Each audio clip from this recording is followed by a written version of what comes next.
Grief is a normal response to loss and pain, but while it is natural, grief can be extremely challenging to process and survive through. Olivia Miller is here to shed light on this powerful emotion and share ways to cope and support. She's the bereavement coordinator and grief counselor at Prisma Health's Hospice of the Foothills. This is Flourish, a podcast brought to you by Prisma Health. I'm Amanda Wild.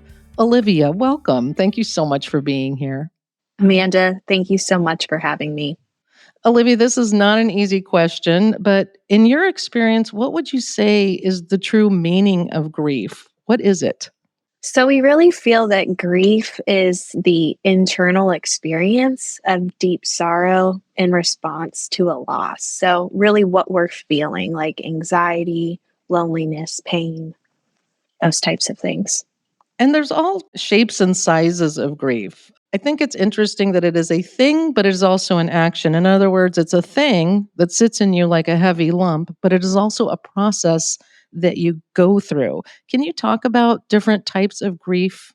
Yeah. So really, we feel like grief can be that response that we have to any kind of a loss. It doesn't just have to be a physical death, right? It could be divorce, maybe loss of a job or moving, loss of a friendship. But definitely grieving is that outward expression of our grief, the stuff that other people see. Mm-hmm. I imagine grief can affect your health. Does it make you more prone to sickness? What's interesting is I think, yes, it can. It all depends on how we care for ourselves. Typically, after we have some sort of a major life change, or maybe it's a death or another type of loss, that rattles our daily life and functioning. And so we can very easily maybe not be getting good sleep or good nutrition or physical activity. Once one of those becomes compromised, that can really impact us. And then there's just the stress component as well. We know that stress has physical consequences. Right. It's the thing we talk most about, triggering illness, isn't it? Mm-hmm. And then there's this process we call the stages of grief, but it's not a linear process, is it? No, it definitely is not. So when people talk about the stages of grief, they're typically referencing DABDA, which stands for denial, anger, bargaining, depression, and acceptance. And those stages were developed by Elizabeth Kubler-Ross. She was a physician who worked with people who were dying, and she actually developed those stages for the person who is dying. They were then modified for grief because there definitely are some similarities, but they were never meant to be a linear stage progression. They just got put into textbooks, whether it was nursing textbooks or others, as like, this is how you grieve. But I like to think of them more as aspects, variations, or flavors of grief. So some people may experience one of those, some may experience all of them in their grief journey, but it's definitely an ebb and flow, and we can kind of be all over the board. We could experience all of those in an hour. So definitely not stage by stage. Grief is not something we can just go through and check off boxes and at the end be like, oh, look, I'm done grieving. That is not how it works. Yeah, we always wonder, well, how long will the grief last? But I think there is an initial intense period of grief. Do you see that morphs into something else, that there is a sort of it lasts a certain amount of time? You were talking about the intensity part. I see that with pretty much everyone I work with. I think it's the initial shock. Even for people who maybe the loss has been longer, right? Maybe it's been a progression over time, like with Alzheimer's or a chronic disease process. But there is this shock when the person dies. And it takes time for our brain to just wrap around what has happened and absorb it and figure out what's going on. We're so used to that person having always been there and just knowing they're going to walk through the door, we're going to wake up and turn over and they're going to be there. That's just been conditioned. It's our muscle memory. So there's time that it takes just to understand, really comprehend emotionally and physically that our person is gone. I think once that settles in, then we really begin the active grieving, mourning of processing. Okay, what does it mean for me now?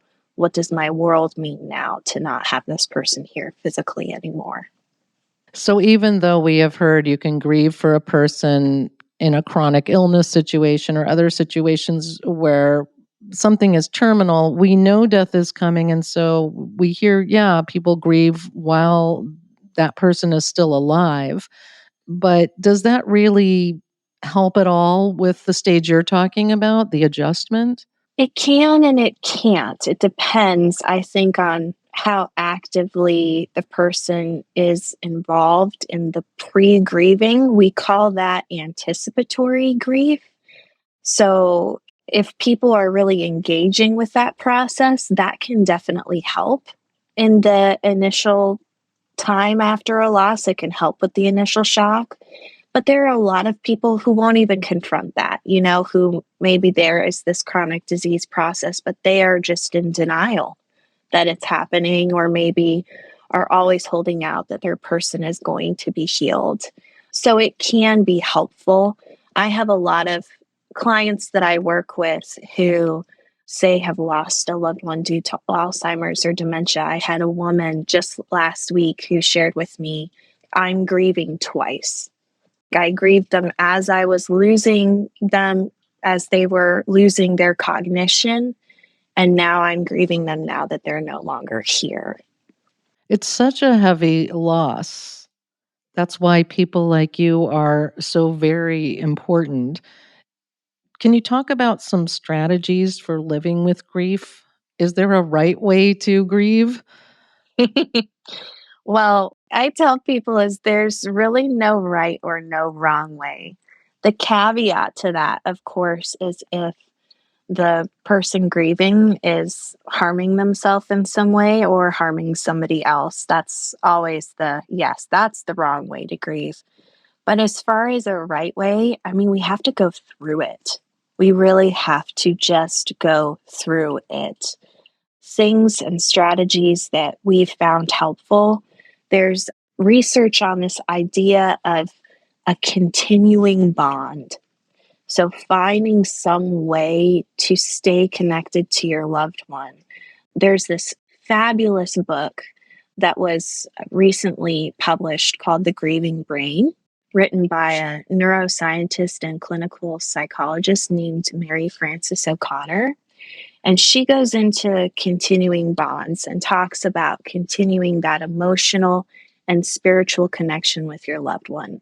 That death removes the physical, but it does not get rid of the emotional or the spiritual. So, however, we can find a way to nurture that bond and carry on that memory of our loved one, keep their memory alive in our life, that only is going to help us. I encourage my clients, if this feels comfortable to them, talk to your loved one. Have a conversation with them, ask for their guidance and advice. All of those things can only be nurturing and supportive to us as we go through this experience of grief. Yeah, when you talk about nurturing the bond, it makes me think of death more as a transition and not a hard stop. But for those who can't seem to get out from under, what can you do if you're debilitated by grief? I would encourage that person to seek the help of a licensed counselor. I think when we're debilitated, where it's impacting our daily functioning, we need professional support at that point. Like we were sharing, grief is a natural experience and a natural response to a loss. But sometimes it can become complicated and it can become more than what we should be able to work through on our own. I deal with a lot of cases of traumatic loss. So, an example where the death is a traumatic event, maybe it's a motor vehicle accident or a stroke or something along those lines. And if the grieving person has experienced that or has experienced trauma in the hospital setting, like witnessing an intubation or an extubation, there can be lingering PTSD from that, right? So, finding a therapist who's specialized in trauma or complicated grief is a good place to start. I am a trauma trained clinician, so I'm able to do that with my clients. But there are definitely those times where we need more. We need more help. Also thinking about finding a support group to lean on other people who are going through a similar process. You're never going to find someone who has A, experienced exactly what you have, or B, is responding or reacting to it in exactly the same way. Our grief journey is totally unique to us. It mirrors the relationship that we had with our loved one, but we can find people with whom there are commonalities, and that can help us just to know that we're not alone in this. Right, because it can feel very lonely. And if you're wanting to support someone who's grieving, how can you do that? And are there things you shouldn't say and do? Oh, yes. I have this conversation so frequently. The first thing, as far as what you can do or what you should do to support someone, show up, period. Don't wait for them to ask you to show up. Don't tell them, hey, call me if you need anything. Just show up. They're not going to ask you to. They're not going to want to feel like a burden. So for you, just showing up, taking a meal, taking a card, sending flowers, sending a text saying, hey, I'm thinking about you today. I just want you to know you're on my heart. That is I think the single one best thing that we can do, the single most best thing we can do, because grief is so isolating. I think everybody that I talk with, loved ones are showing up during that first month. There's whether they have a funeral service or a memorial or whatever, there's a meal train for the first month. And then once the end of that, it's like everybody else moves on. But I, the grieving person, I have not moved on. I'm just getting started. And so we need that support after the first month. As far as things that you shouldn't say or do, there is this little poem. It's called My Friend I Care, and it was written by Jonetta Hendel. And it goes through a whole list of like, don't say these things, don't say these things to grieving people. As far as things I would recommend, don't use platitudes. Don't tell people they're in a better place or, they're not suffering anymore. It just doesn't help. And it can be very invalidating of how that person feels. Just let them talk. Give them the space to talk, listen.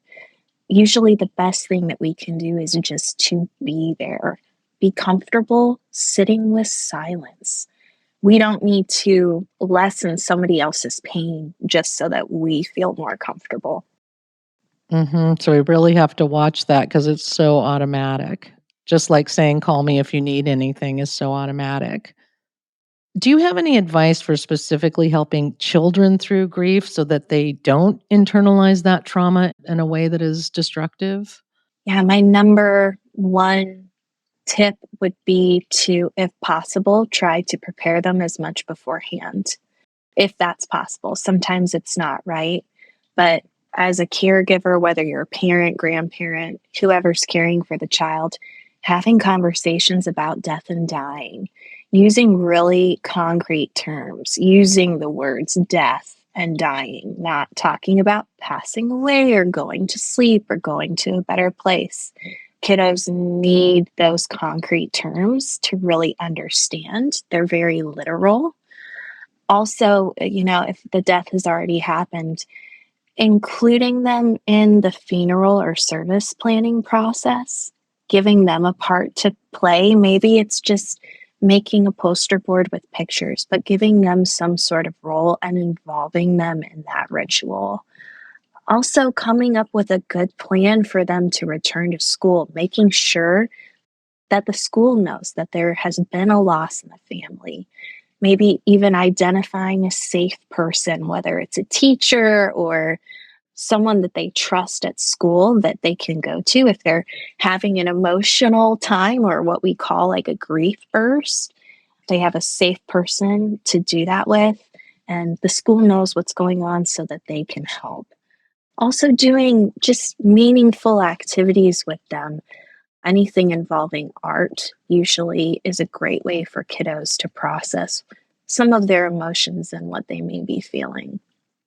I like these suggestions so much because they are actual actions you can do as you are probably grieving yourself, but that also are actions for the kids.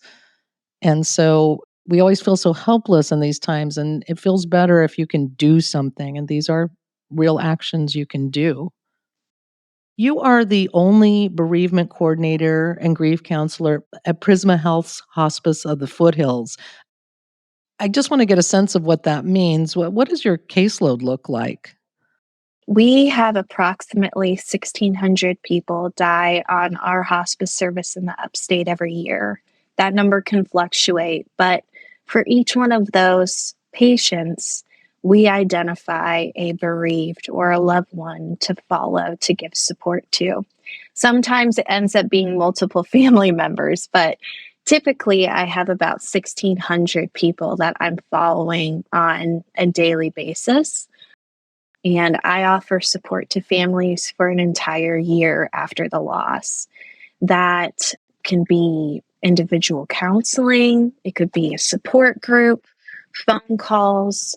We have mailings that go out. But yeah, that number, it can be a little daunting. I have to just remind myself every day, like, all you can do is what you can do, and that's enough. And I'm grateful to be able to provide this support for our families. Well, Olivia, thank you so much for giving some concrete actions and resources for us to grab onto, as well as raising awareness about how we absorb and adjust and cope with grief. Thank you so much for being here. Oh, you're so welcome. Thank you for having me. That was Olivia Miller, bereavement coordinator and grief counselor at Prisma Health's Hospice of the Foothills. For more information and to listen to additional episodes of Flourish, visit prismahealth.org/flourish. This is Flourish, a podcast brought to you by Prisma Health.